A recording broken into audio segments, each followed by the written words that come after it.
So I'm going to talk through this one slowly, and I'm probably going to have to give more of a personal testimony because we're talking about legal documents. I am going to put this preface here to turn around and say that if you're serious about your move and you're serious about really trying to make a long-term plan, then you're going to sit down and you're going to discuss the legal documents and you're going to go through these things. A lot of people just get up and leave, and you can. But there's a lot of problems that happen on the back end of things. And if you take out the time ahead of time to figure out the best moves, you prevent a lot of headache. So this one might be a little bit lengthy, but we're going to talk through it, like I said, because this is all about a discussion. Now, the very first thing that I did is I actually got in touch with my lawyer friend and told her I wanted to be in a full lawyer capacity. And I did state that I was leaving. I was not sure. And I don't even say I was not sure. I told her I wasn't coming back. So if I wasn't coming back, what would be the things that I needed to do legally to make sure things were taken care of? And we talked, and we had to do, and I think I demanded the power of attorney, which at that point in time I gave to my mother. I did my will, and that had to be notarized and information given. And then I did my medical, and I'm not sure what it's called. And I'm sorry off the top of my head, but in the notes I'm going to have the correct name. And those were all three distinctive things that had to be notarized. They're actually in my Google Drive. My mother has a full copy of all of them. My lawyer has a full copy of that. And I made sure that I put anybody who I put onto it has that information because that was serious. My will was very intentional. I think it's about 3 pages long, where I laid out my expectations. I also laid out, and that was very important to me, my expectations for my funeral. And that's another piece. What happens is, if you do not have that information laid out, if you were to pass away and the body was to have to fly back, if you don't have these medical documents and all this written, sometimes that's forced. That flight could be up to $10,000 because they're carrying either ashes or a dead body. That is a very expensive piece that ends up getting fined to the family or whatnot. So I definitely put, at least in mine, I did not want that. I wanted to be buried here or wherever I was. Actually, wherever I fall out, I'm out. I'm out the game. Like, I'm pretty cool. Just let me be one with the earth. Put me in the sky. I'm good. But that was really important because during that conversation with my family, I realized there's a group of my family members that are really big on open casket and closure. And so that conversation there opened that up, so we were able to have our closing and our conversation there. So they would not be the ones to be able to make decisions, because the biggest thing I put, which is in the will, is that for me, if I passed away, I did not want to be a financial burden. So like, a lot of stuff is already written in there to not become a financial burden. I don't want my family flying me back. I don't want them doing this. I really kind of stated I really didn't want a funeral. I just wanted a memoriam service instead. And I even put, for me, I put the music that I wanted type played and all that other stuff because I was very particular about that. Actually, in my life insurance policy payout, don't be getting no ideas, I positioned a percentage of money that could be used for those costs, and then percentages that will be done for other things. I say that because that's very important, because you want the correct legacy that you leave behind to be done. If not, there's been a lot of burning and losing of money.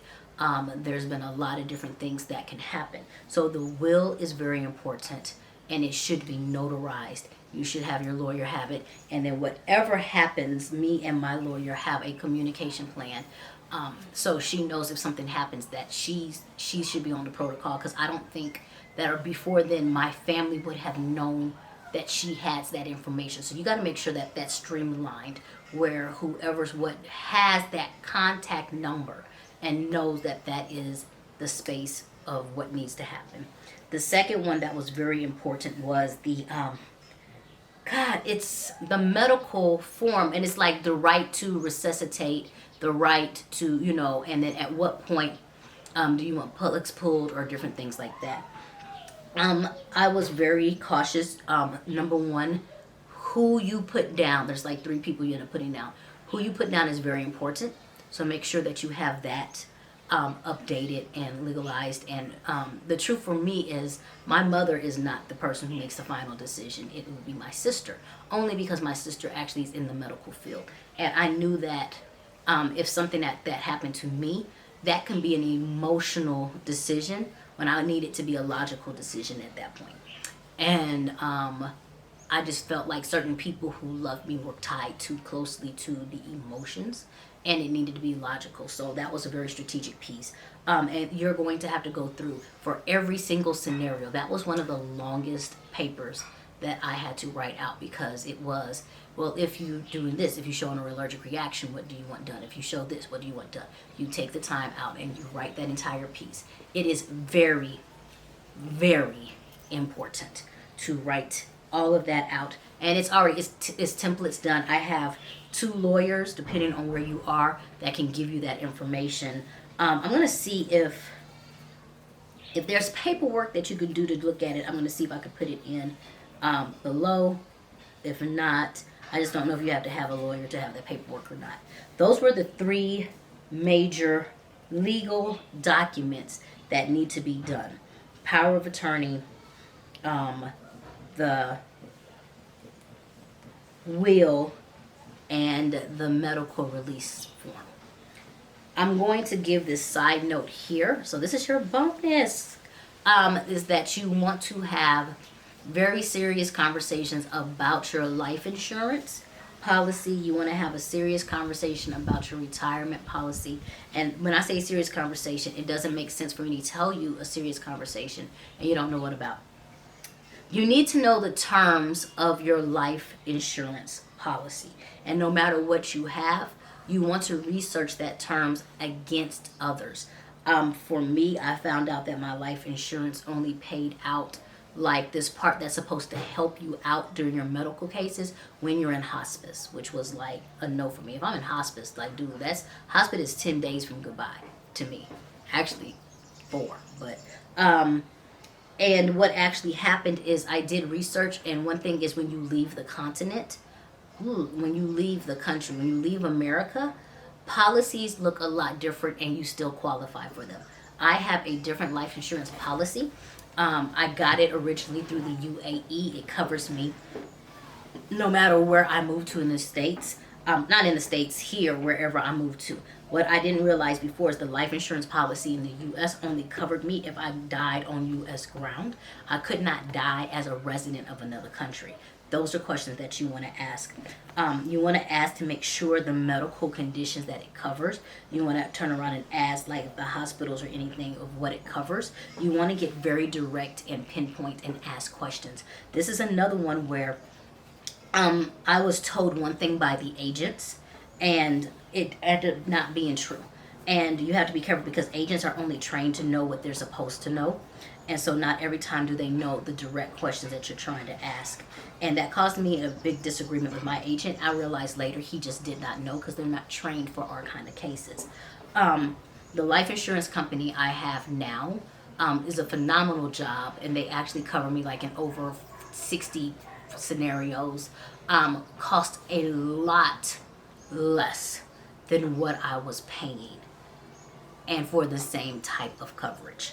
But I will say you definitely want to have the life insurance. One, to me, that's just responsible. 2, dealing, once again, if you're dealing with burial cost or different things like that, not knowing your finances, especially since you're out of the country, people might have to be flying back and forth to do things. The life insurance policy supports supports the finances it takes in order to handle business. If you come out here and start a business, if you come out here and you buy land, if you come out here and do anything, you're going to have somebody who becomes over that. And you don't, I don't know you and use your family member, but that's why you want to be able to have that money freed up so business can be handled. Because if you come out here and you start building a legacy, how does that legacy stay? How do your wishes stay? Now, the one thing I will say at this point in time that I have not done is research those legal documents here in Rwanda. So that's something that will come in the future. And when I do, it will definitely be in the course, and I will send out a mass message to everyone who's already here to let them know that we've updated that to see how it is.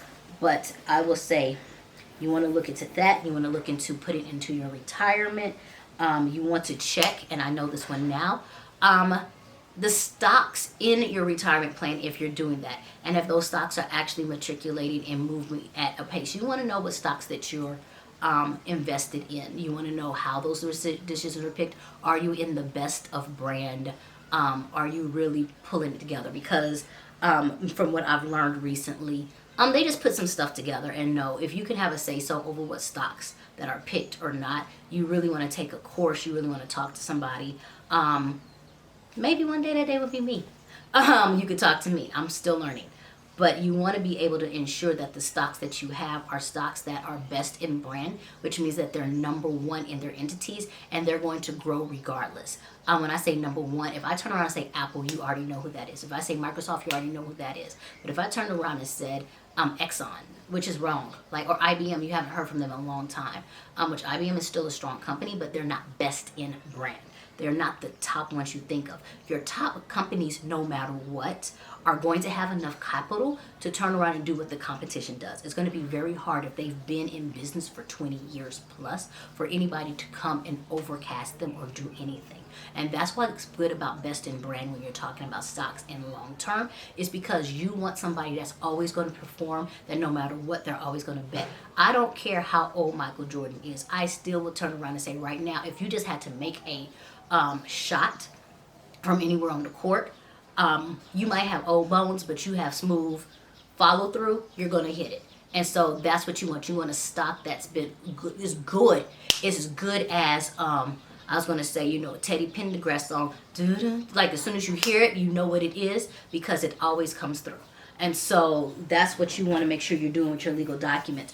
You want to spend a good week going through everything, printing it out, asking questions, highlighting, and going on YouTube, researching and finding out, are you covered the way you feel you should be covered? Because when you move across the country or across the continent, it's going to be hard to have those decisions, and you don't want to find out things on the back end, and you want to be freed up to be able to do the work that you want to be done.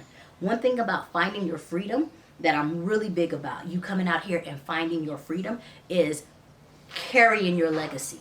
I had to find my freedom so I could carry and define my legacy. So these documents are the documents that help you create those conversations and make those changes so you can do those things. Okay.